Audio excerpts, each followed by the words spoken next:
त्रिकोणीय जहाँ भी मुकाबला है, लोकसभा चुनाव का पैटर्न को अगर आप फॉलो करेंगे, देखेंगे तो जहाँ भी जेकेएलएम के प्रत्याशियों ने वोट लाया वो सारा वोट एनडीए फोल्डर का था। अच्छा, मतलब तो वो इस सरकार से नाराज़ थे। अगर उनको लगता है कि अगर हमारी जो नेता हैं, मेरे जो नेता हैं वो मेरे नेता नहीं जीत पाएंगे जेकेएलएम के, तो वो अगर वोट अगर शिफ्ट भी करेगा तो वो एनडीए फोल्डर में ही करेगा, क्योंकि वो शुरू से एंटी माइंडेड रहा है। तो उनका वोट अगर देखेगा कि नहीं शिफ्ट करना है, अगर हम करते हैं तो वो एनडीए की तरफ ही शिफ्ट करेगा, ना कि वो मतलब इंडिया गठबंधन की ओर। नमस्कार दोस्तों, इस वक्त मैं रांची में हूँ और रांची में 6 विधानसभाएं हैं। चुनाव 13 नवंबर को होने हैं। ऐसे में यह समझना बेहतर रहेगा कि आखिरकार इन 6 सीटों पर जो पुरानी दावेदारियां थी और जो नई दावेदारियां हैं, किसकी संभावना है, कौन फाइट में है। जीत हार का फैसला तो हम नहीं कर सकते, लेकिन यह जरूर समझा जा सकता है शहर के लोगों से कि आखिरकार जनता का मूड किधर है। हमारे साथ इस वक्त सामाजिक कार्यकर्ता और मेरे दाहिने तरफ वरिष्ठ पत्रकार हैं। आप सुनील सिंह हैं और आप अजहर मलिक साहब हैं। सुनील जी, आपसे बातचीत की शुरुआत करते हैं। आपको क्या लगता है कि जो रांची शहर की 3 सीटें हैं, रांची और रांची देहात मिलाकर, क्या मूड है? सबसे पहले बातचीत महुआ माझी बनाम सीपी सिंह की करें। जी बिल्कुल। देखिए, ये अगर रांची पूरे लोकसभा अगर क्षेत्र की बात करें तो लोकसभा में जो 6 विधानसभा पड़ते हैं, तो इन 6 विधानसभा में पिछली बार जो सीटें थी उससे अलग इस बार कुछ परिवर्तन होने के संकेत मिल रहे हैं। भाजपा का पहले से सीट सदर रांची सीट पहले से रहा है जी। और पिछले 30 साल से लगातार यहाँ के सीपी सिंह यहाँ से विधायक रहे हैं। इस बार भी बहुत कुछ ज़्यादा अंतर देखने को नहीं मिलेगा जो पब्लिक का जो मूड है। और इसका दूसरा कारण ये भी है कि जो एनडीए गठबंधन है वो यूनाइट होकर के इस बार लड़ रही है। पिछले बार अगर 2019 की बात करें तो 2019 में एनडीए गठबंधन बिखरा हुआ था, जिसके कारण है कि फाइट बहुत ज़्यादा मतलब नज़दीकी थी। थोड़ा एक बार 6 विधानसभा की हल्की हल्की जानकारी देते चले, फिर विश्लेषण करें। ठीक है। तो और उसके बाद में अगर इसके बगल में अगर आते हैं हम तो कांके विधानसभा है, जो कि कांके विधानसभा भी पारंपरिक रूप से जो है वो बीजेपी का ही सीट रहा है। और तीसरा विधानसभा क्षेत्र पड़ता है वो है हटिया। हटिया विधानसभा भी मतलब बीजेपी का ही एक तरह से कहा जाए कि लगातार वहाँ पे बीजेपी के ही प्रतिनिधि लगातार जीतते रहे हैं। नवीन जायसवाल वहाँ से जीतते रहे हैं। उससे पहले भी नवीन जायसवाल से पहले भी भाजपा ही वहाँ से जीतती रही है। और उसके बाद आते हैं खिजरी। तीसरा खिजरी है। खिजरी में हमेशा जो है मतलब बदलाव होते रहा है। मतलब कभी भी लगातार वहाँ से कोई एक कैंडिडेट जीत करके नहीं आया है। ये भी एक बड़ा वहाँ पे इशू है कि हर कैंडिडेट जो है कि लगातार 2 साल मतलब 2 टर्म नहीं वहाँ पे पूरा कर पाया है। तो खिजरी हो गया। फिर उसके बाद ये सिल्ली विधानसभा है और एक है ईचागढ़। तो पूरे ओवरऑल अगर हम बात करें तो फाइट दोनों में एनडीए गठबंधन और इंडिया गठबंधन में एकदम कांटे की टक्कर है। कुछ सीटें ऐसी भी जहाँ त्रिकोणीय भी है? हाँ बिल्कुल, जैसे कि सिल्ली है त्रिकोणीय, आपका ईचागढ़ त्रिकोणीय है, दोनों जगह जेकेएलएम है। और कुछ प्रभाव कांके विधानसभा और खिजरी विधानसभा में भी जेकेएलएम का है, जिसके कारण है कि वहाँ पे ट्रायंगुलर आप समझ सकते हैं। तो अब बाकी रांची सदर में सीधा सीधी फाइट है।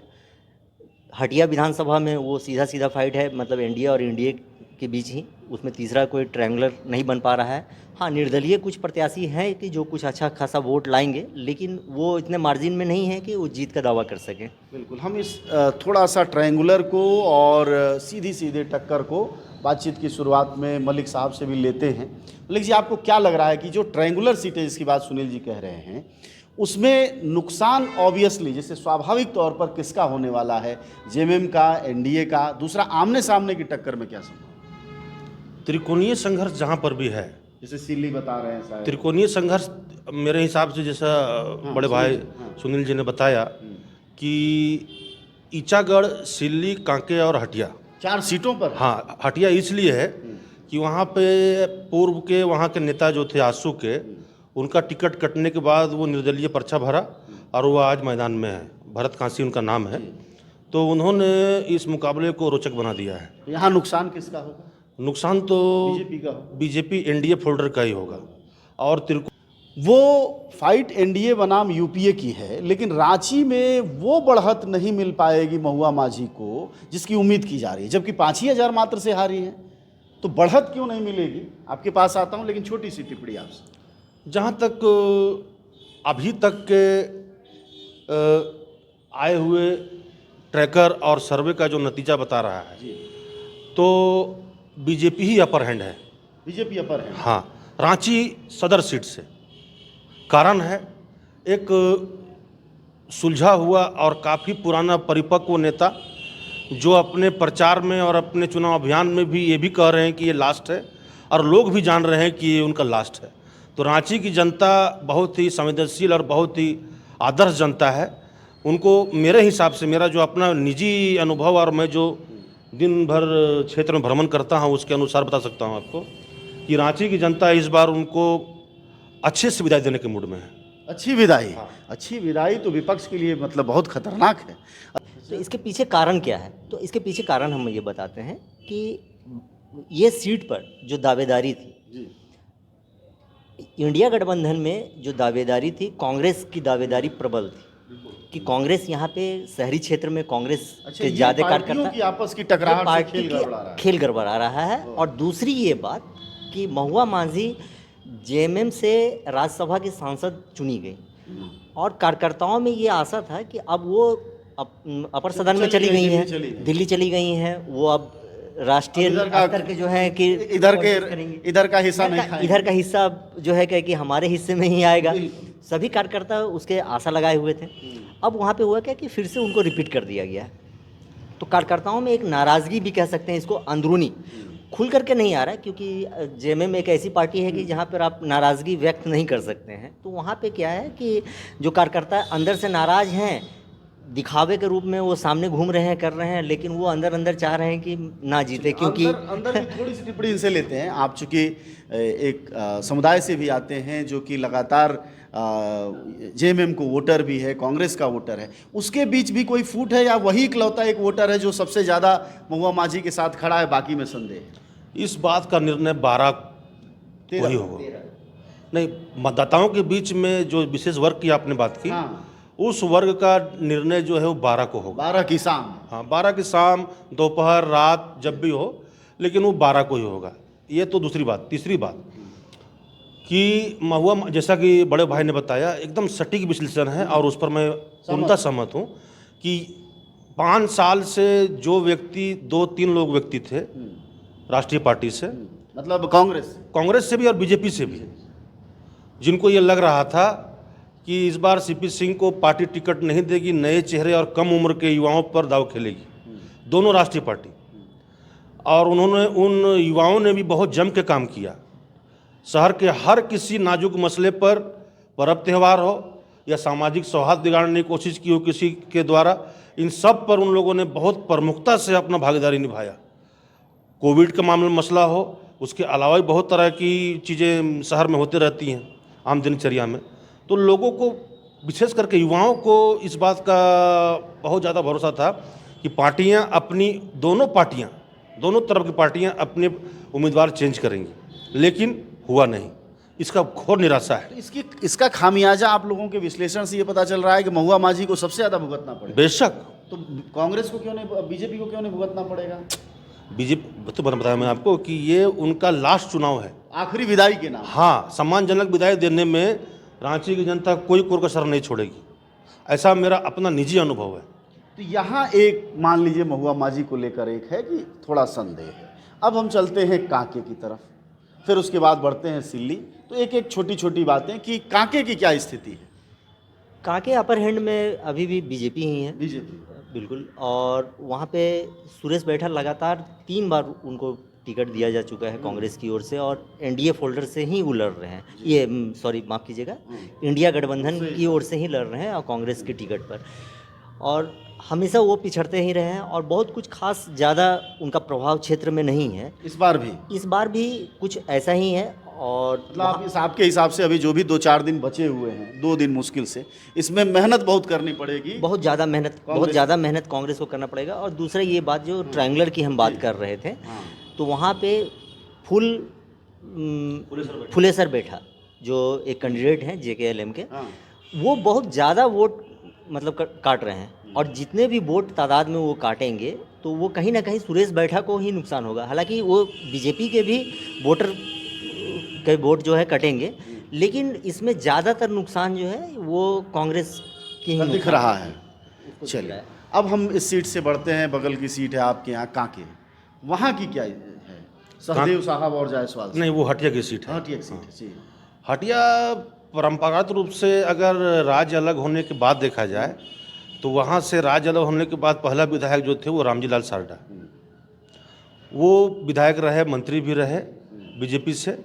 लेकिन उसके बाद जो हटिया महाराज जो हैं, उनके जो बेटे युवराज गोपाल शरतनाथ सहदेव, ये 2 बार वहाँ से कांग्रेस की टिकट पर जीते, और उसके बाद उनका देहांत हो गया अल्प आयु में, 43 वर्ष की आयु में उनका देहांत हो गया युवराज गोपाल शरतनाथ सहदेव का। उसके बाद वहाँ पे उपचुनाव हुआ।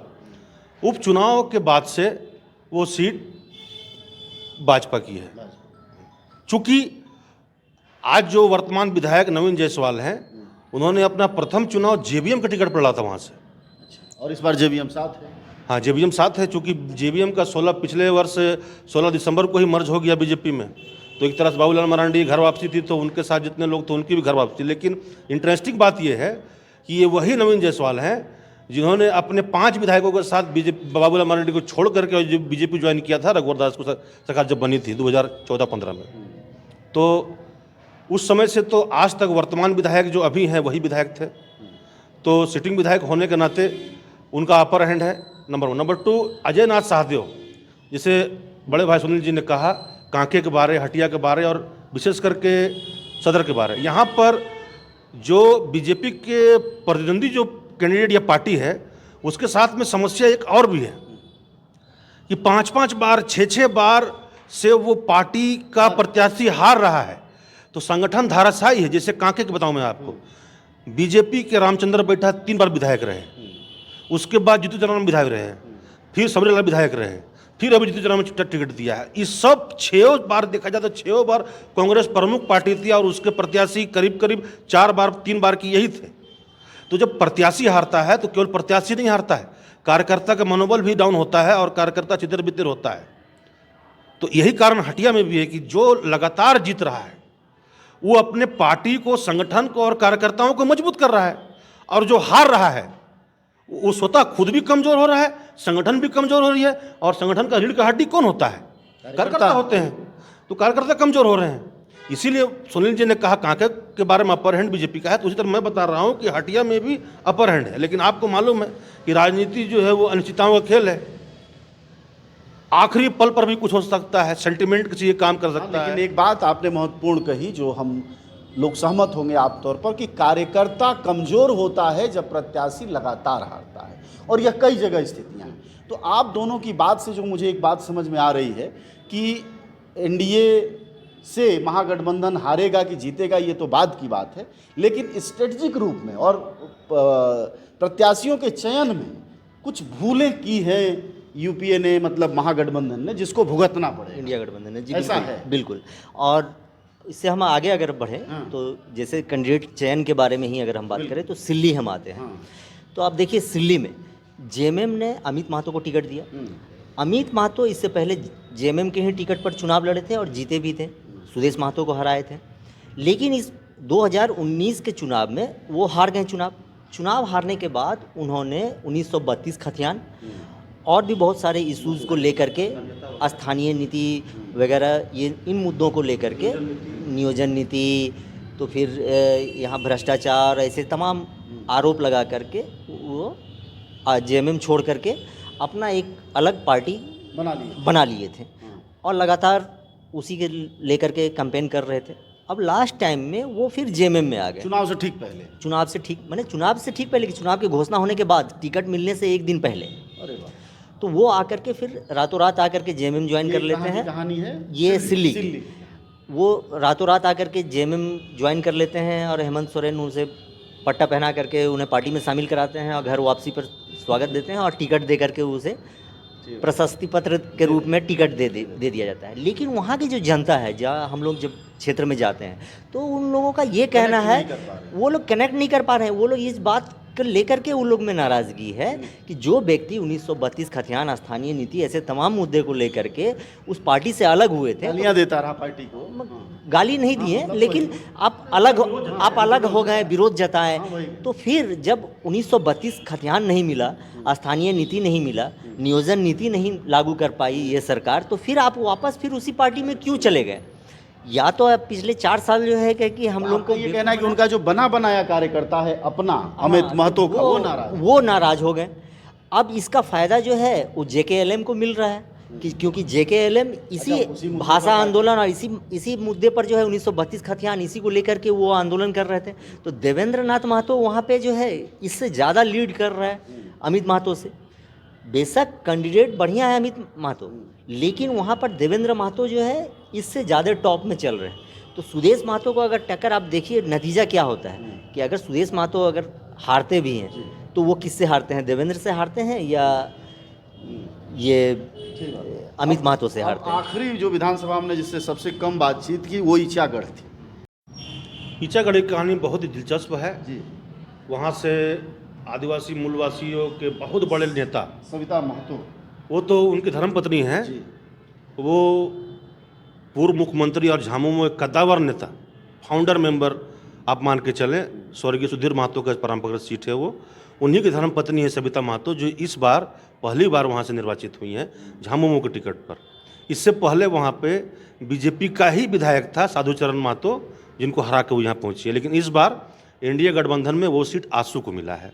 तो हरलाल महतो वहाँ से आसू के प्रत्याशी हैं, एक प्रत्याशी जेकेएलएम का है, अभी शायद माफ़ कीजिए नाम याद नहीं आ रहा है, और एक सविता महतो। प्रमुख रूप से ही 2-3 उम्मीदवार हैं वहाँ का। जो है देखिए, विशेष करके सिल्ली, जो बड़े भाई बताया उन्होंने, सिल्ली और ईचागढ़ विशेष करके कुर्मी बाहुल क्षेत्र है, और जो निर्णायक वोट है वो उन्हीं का होगा।